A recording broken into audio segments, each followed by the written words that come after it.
இன்னைக்கு ஒரு அடி தூளான ஒரு ரெசிபி தான் பார்க்க போகிறோம். பொட்லம் பரோட்டா எப்படி பண்ணுறதுன்னு பார்க்கலாமா? இந்த ரெசிபி பண்ணுறதுக்கு நான் சௌபாக்கியோட நான்ஸ்டிக் மல்டி கடாய் எடுத்திருக்கேன். இந்த கடாய் கூட 2 இட்லி பிளேட், ஒரு வெஜிடபிள் ஸ்டீம் பண்ணுறதுக்கான பிளேட், அது மட்டும் இல்லாமல் பயங்கர வைப்ரண்டான கலரில் இருக்குங்க. வித் இண்டக்ஷன் சப்போர்ட்டோட நீங்கள் வந்து கடாயாவும் யூஸ் பண்ணிக்கலாம், இல்லை இட்லி தட்டு வச்சுட்டு நீங்கள் இட்லியும் வந்து நீங்கள் ஸ்டீம் பண்ணி எடுத்துக்கலாம், வெஜிடபிள்ஸும் ஸ்டீம் பண்ணிக்கலாம். பொட்லம் பரோட்டாவுக்கு நான் மஷ்ரூம் கிரேவி பண்ண போகிறேன். அதுக்கு வந்து மசாலா வந்து வறுத்தரைக்கணும். கொஞ்சமாக எண்ணெய், சோம்பு, கல்பாசி, சின்ன வெங்காயம், தக்காளி நல்லா வதக்கிக்கோங்க. ஒரு 5-6 முந்திரி பருப்பு, 2 டேபிள் ஸ்பூன் கொத்தமல்லி தூள், கொஞ்சம் தேங்காய் சேர்த்து வதக்கி அரைச்சி எடுத்து வச்சுக்கோங்க. இப்போ குழம்புக்கான தாளிப்பு கொடுத்துடலாம். கொஞ்சமாக எண்ணெய், கொஞ்சம் பட்டர் சேர்த்துக்கோங்க. நல்லா பொடிசா நறுக்கின பெரிய வெங்காயம், காஷ்மீரி மிளகாய் தூள், மஞ்சள் தூள், கொஞ்சம் கரம் மசாலா, கொஞ்சம் இஞ்சி பூண்டு விழுது சேர்த்து நல்லா வதக்கிட்டு தேவையான அளவு உப்பு, நம்ம அரைச்சி வச்சிருக்க கிரேவி இது கூட சேர்த்துக்கோங்க. தேவையான அளவு தண்ணி சேர்த்து நல்லா கொதி வந்ததும் நம்ம நறுக்கி வச்சிருக்க காளானும் சேர்த்து ஒரு 15 நிமிஷம் நல்லா கொதிச்சு குழம்பு நல்லா சுண்டி வந்ததும் கொஞ்சமாக மிளகுத்தூள், கொஞ்சம் கொத்தமல்லி தழை தூவி இறக்குனீங்கன்னா சூப்பரான ஒரு மஷ்ரூம் கிரேவி வந்து ரெடி ஆயிரும்.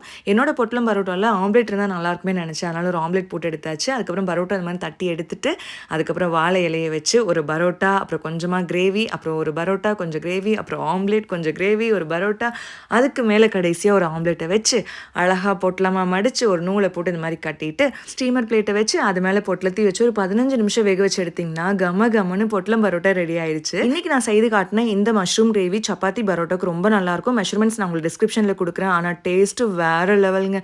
நீங்களும் சௌபாக்கியோட நான்ஸ்டிக் மல்டி கடாய் யூஸ் பண்ணி மல்டிபிள் வேஸில் குக் பண்ணுங்கள். Ta-ta by, see you soon.